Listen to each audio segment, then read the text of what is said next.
Alam po ninyo, ito yung aking gustong makita nga na nagtutulungan ang military at saka ang mga government officials. An incorruptible leader with the chance to redefine our nation's feudal and oligarchic past. But in the end, analysts say Mrs. Aquino failed to rise above her class. Although she freed the economy from many government-imposed restrictions, her policies reinforced existing inequalities. Economic power merely changed hands from one faction of the ruling elite to another. She was the only acceptable leader. She represented change. So, I mean, if you view her in that light, she did her job perfectly. What happened is that people started criticizing her because they expected her to be more than she actually was. She didn't have the ability to do that. Ako si Fidel Valdez Ramos.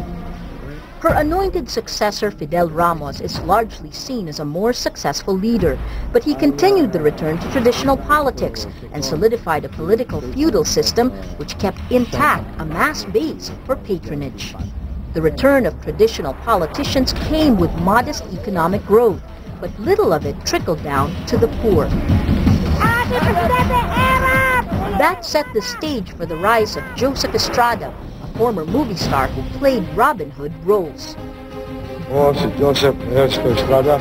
Dito pa rin ko aking mga tungkulin bilang Pangulo ng Republika ng Pilipinas. In a landslide victory, he won the 1998 elections and became a champion for the poor. He also became the first Philippine president to face impeachment charges for corruption. Handa akong tanggapin ang anumang magiging resulta ng impeachment process basta ito'y ay sang-ayon sa ating saligang batas. The no votes have it. The impeachment trial at the Senate was so flawed that when a decision was made not to open the brown envelope, some senators walked out and the people again took to the streets. It was history strangely revisited. The middle class and elite protested against Mr. Estrada, while his poorer supporters held their own demonstrations in another part of the city. We are withdrawing support from the incumbent president. The military became the deciding factor after it abandoned President Estrada and supported his vice president, Gloria Macapagal Arroyo. Gloria Macapagal Arroyo,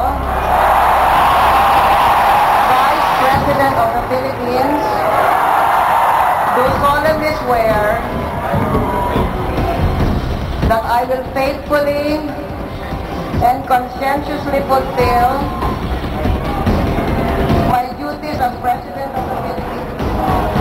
On January 20th, 2001, Gloria Arroyo became our nation's 14th president on the same spot where People Power succeeded in 1986. Monsaud joined the call for People Power again, a decision she says she now regrets.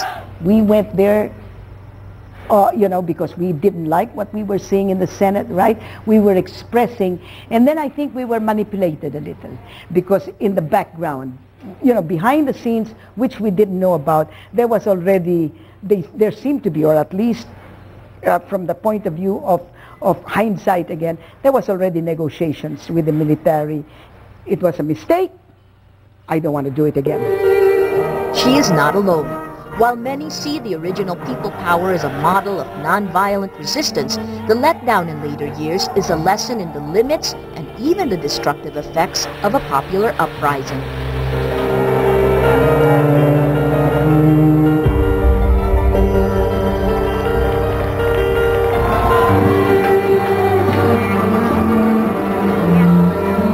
Looking back 22 years later, what do you think of People Power? No matter how it appears to be a very populist sort of movement, it really isn't. Because these things don't come about because people decide to wake up one morning and say, we are going to change this government.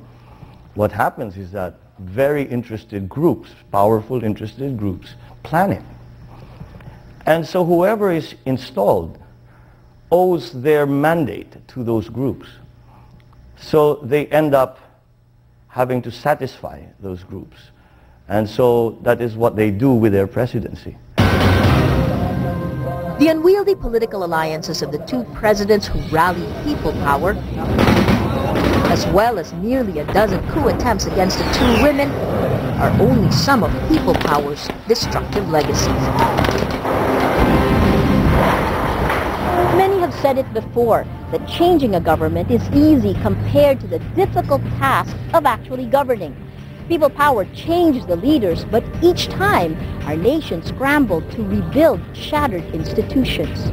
The question now is, can we hold back the power play enough to allow nation building, the true spirit of people power, to grow? Political tool, which was triggered by President Aquino against all three of her successors.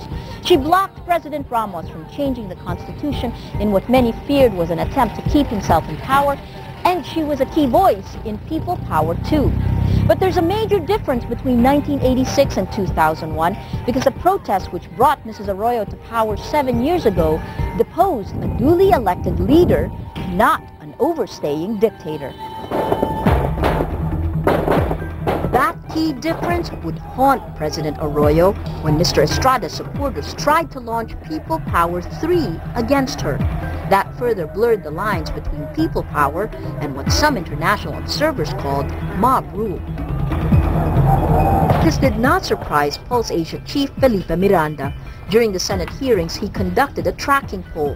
The results, Mr. Estrada's support level remained at 40%.